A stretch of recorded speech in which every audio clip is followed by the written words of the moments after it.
नमस्कार बच्चों, कर्मवीर इस कविता में फिर से एक बार आपका स्वागत है।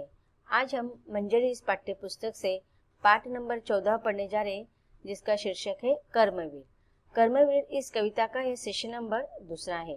इसके पहले कविता के सेशन में हमने कविता के 2 पद्यांश को पढ़ा है। अब इसके अगले 2 पद्यांश को हम इस सेशन में विस्तार से पढ़ेंगे।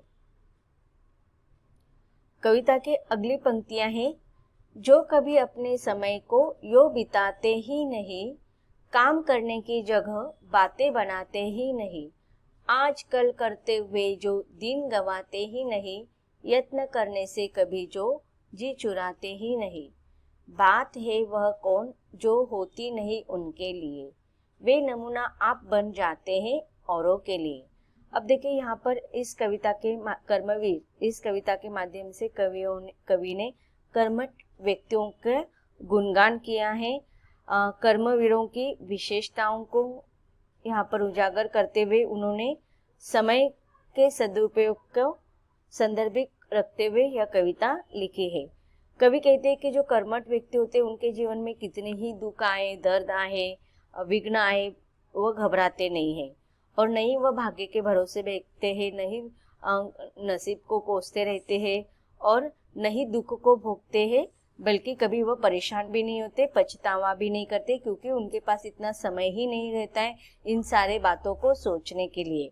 वह तो केवल अपना कार्य करते रहते हैं, जो समय उनको मिला है उस समय का वह सदुपयोग करते रहते हैं। कवि कहते हैं कि उनके जीवन में कितने ही कठिन समस्या आए, लेकिन वह कभी उन कठिन समस्याओं से कभी परेशान नहीं होते हैं। भीड़ में भी वह अपना कार्य करते ही रहते हैं, यहाँ तक कि वह इतना मेहनत करते हैं कि आए हुए कठिन समस्याओं का समाधान उनको मिल जाता है, अर्थात उनको सफलता मिलती है, अपने लक्ष्य को वह प्राप्त कर लेते हैं और इस प्रकार उनके बुरे दिन चले जाते हैं और अपने कड़ी मेहनत, लगन और सफलता पर वह क्या करते रहे, अपनी सफलता के कारण सब जगह वह हमेशा यशस्वी होते रहते हैं। अब कवि कहते हैं कि वह कभी अपने काम को आज कल पर नहीं ढकलते, बल्कि आज का काम वह आज ही करते हैं और कुछ सोचते कुछ है, करते कुछ है, ऐसा उनका व्यवहार नहीं होता है, बल्कि जो वह हमेशा क्या करते हैं, बड़े लोगों की सलाह लेते हैं और उनको जो उचित लगता है वह उसी कार्य को करते हैं। दूसरों की कभी भी वह दूसरों की मदद की अपेक्षा नहीं करते, दूसरों के मुंह को नहीं ताकते बैठते हैं। अब कवि कहते हैं कि जो अब कभी अपने समय को यूं ही बिताते नहीं है, काम करने की जगह बातें बनाते नहीं है। अब देखिए बहुत सारे बच्चे ऐसे होते हैं कि उनको टीचर होमवर्क कर देती है या क्लास में कुछ क्लास वर्क भी देते हैं कि चलो अब ये लेसन पढ़ो, ये पैराग्राफ पढ़ो, आपको जो समझ में नहीं आता है वह टीचर को पूछो या फिर किताब में, नोटबुक में कॉपी करके लिखो। बहुत सारे कार्य दिए जाते हैं, लेकिन बच्चे क्या करते हैं, उस समय के महत्व को नहीं समझते और अपने दोस्तों के साथ बातें बनाने में लग जाते।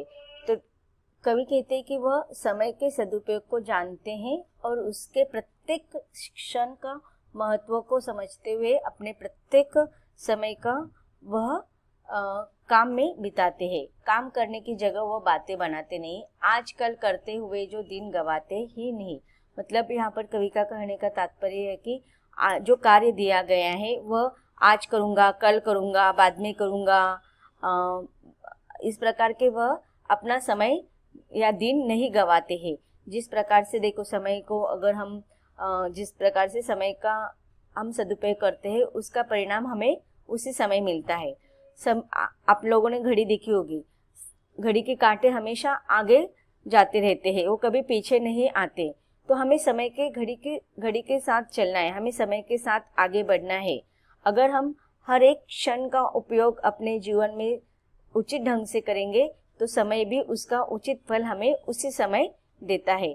और इसीलिए कवि कहते हैं कि कर्मठ जो व्यक्ति होते हैं वह अपने नहीं समय को व्यर्थ करते हैं और नहीं दिन ऐसे ही निरर्थक गवाते हैं। आज कल में वह अपने काम को नहीं करते हैं, आज जो दिया है वह आज ही करते हैं। तो वह कर्मठ लोग जो होते हैं अपने कीमती समय को व्यर्थ नहीं गवाते हैं उनके जीवन में तो हर एक क्षण कीमती होता है, मूल्यवान होता है, और वह हर एक क्षण का समय का सदुपयोग करते हैं और आगे बढ़ते हैं।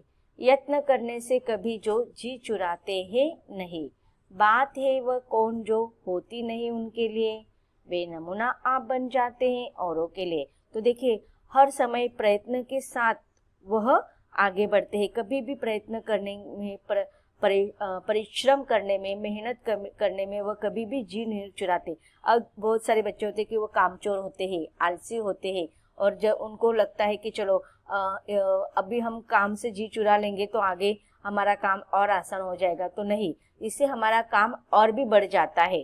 तो यहाँ पर कवि कहते हैं कि प्रयत्न करने से वे कभी भी अपने मन को नहीं चुराते हैं, अपने मन को वह कंट्रोल में रखते कि नहीं, जो कार्य करना है चाहे कितना ही कठिन हो, कितनी ही कड़ी मेहनत लगे, वह कभी भी उससे पीछे नहीं हटते हैं।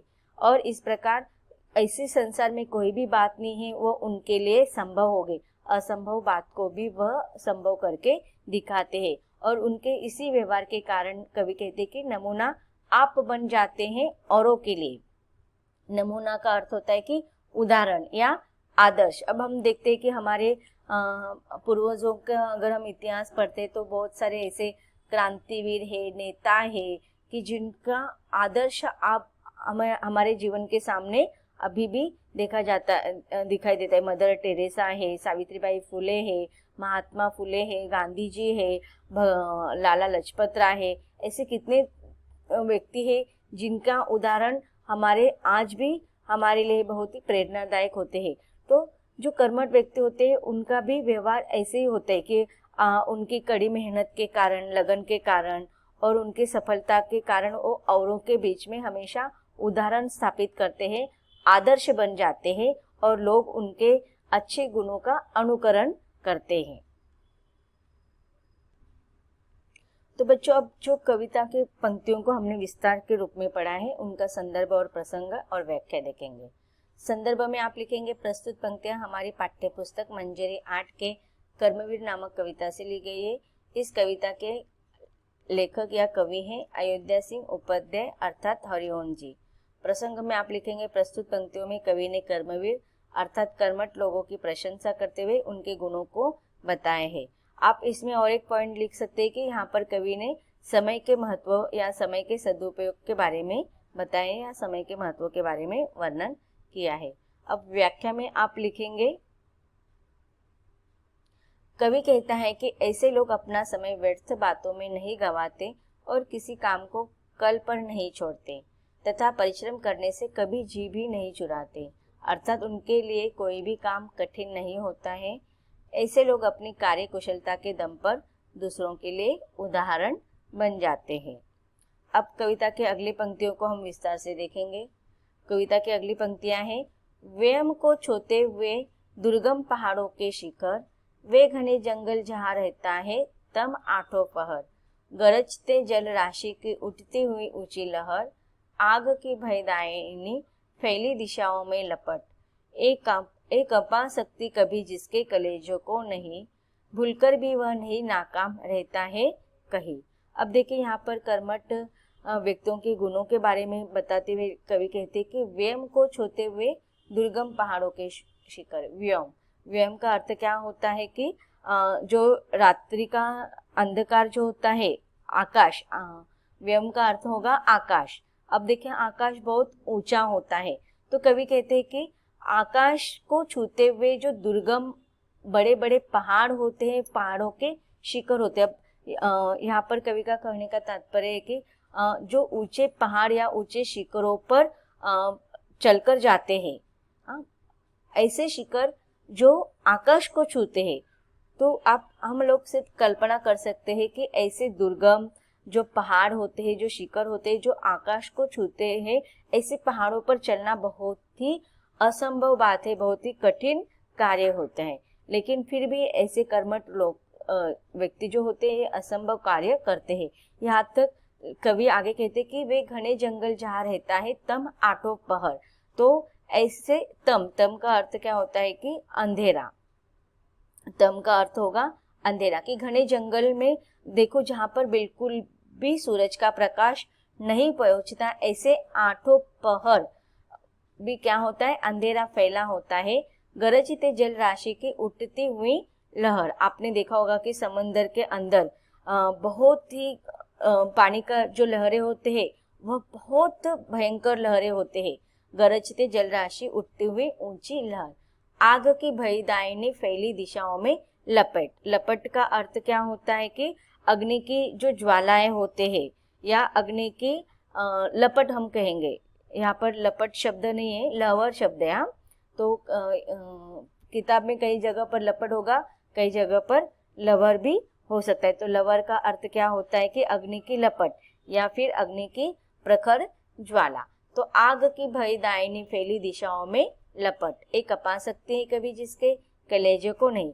तो यहाँ पर कवि का कहने का तात्पर्य कि आकाश को छूते हुए जो पर्वत, दुर्गम ऊंचे ऊंचे शिखर होते हैं, या फिर घना अंधेरी जंगल हो, या फिर उफनते हुए समुद्र की लहरें हो, या भयंकर अग्नि की ज्वालाएं हो, अर्थात कवि कहते हैं कि कर्मठ व्यक्तियों को अपने उद्देश्य तक, अपने सपनों तक पहुंचने के लिए चाहे उनके जीवन में कितने ही इस प्रकार के विघ्न आ जाए, किसी इस प्रकार के संकट आ जाए। अब यहाँ पर कौन कौन से संकट आ सकते हैं, इसका यहाँ पर लेखक कवि ने वर्णन किया है कि दुर्गम पहाड़ों के आकाश को छूने वाले शिखर हो, या फिर ऐसे अंधेरे घने जंगल हो जहाँ पर आटो पर अंधेरा ही अंधेरा छाया होता है। तो ये संकट के उदाहरण यहाँ पर कवि बता रहे हैं। या फिर उफनते हुए समुद्र के लहरें हो, आंधी आते हुए समुद्र के लहरें युक्त पानी हो, या फिर भयंकर आग अग्नि की लपेटे या ज्वालाएं हो। फिर भी ऐसे कितने भी विघ्न आ जाए, कितने भी संकट आ जाए कर्मठ व्यक्तियों के जीवन में, उनके राह में ऐसे कितने भी रुकावट आए तो भी वह घबराते नहीं। कपा सकती कभी उनके कलेजों को नहीं, कपा सकना अर्थात घबराना, तो वह घबराते नहीं है। अब बिना डटकर, बिना घबराकर वह क्या करते हैं, अपने मंजिल पर पहुंच जाते हैं, अपने लक्ष्य तक पहुंच जाते हैं। अपने सपनों को पूरे करने के लिए वह आगे बढ़ते हैं और अपनी मंजिल तक पहुंचे कर ही वह दम लेते हैं। जब तक उनका कलेजा ठंडा नहीं होता, जब तक वह अपने लक्ष्य तक नहीं पहुंच पाते हैं। तो यहाँ पर कवि यही कहना चाहते कि भूलकर भी वह नहीं नाकाम रहता है कहीं, कि कभी भी वह अपने जीवन में अयशस्वी नहीं होता, बल्कि वह यशस्वी का शिखर कर, सफलता के शिखर पर वह पहुंचता ही पहुंचता है। तो यहाँ पर कवि का कहने का तात्पर्य है कि किसी भी कार्य की सफलता के प्रति सच्ची लगन, पूरी निष्ठा और समर्पण अति आवश्यक होते हैं। तो जिनके अंदर ये गुण होंगे वह कर्मठ व्यक्ति कहलाते हैं, और कर्मठ व्यक्ति कभी भी अपने जीवन में असफल नहीं होते हैं। अब संदर्भ और प्रसंग में आप इसके पहले कविता के पद्यांश में हमने जो लिखा है वह सेम लिखेंगे।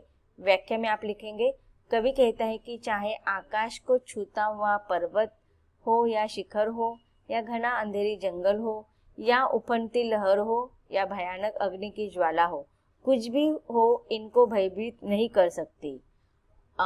व्याख्या आगे कंटिन्यू है, अर्थात ऐसे लोगों की राह में कैसी भी रुकावट आए तो भी ये घबराते नहीं और ये अपनी मंजिल पर पहुंचकर ही दम लेते हैं। इस कविता के माध्यम से कवि कहना चाहते हैं कि भारत के समस्त नागरिक कर्मवीर बने और अपने देश की शान बढ़ाएं। तो बच्चों, इस प्रकार इस कविता के माध्यम से कवि ने बहुत ही सुंदर संदेश हमें दिया है कि हमें कर्मठता युक्त जीवन जीना चाहिए, हमेशा अपने कर्म पर विश्वास होना चाहिए और समय के सदुपयोग हमें करना चाहिए। इस कविता से हमें समय के महत्व के बारे में भी कवि संदेश दे रहे हैं। यह कविता यहीं पर समाप्त होती है। धन्यवाद।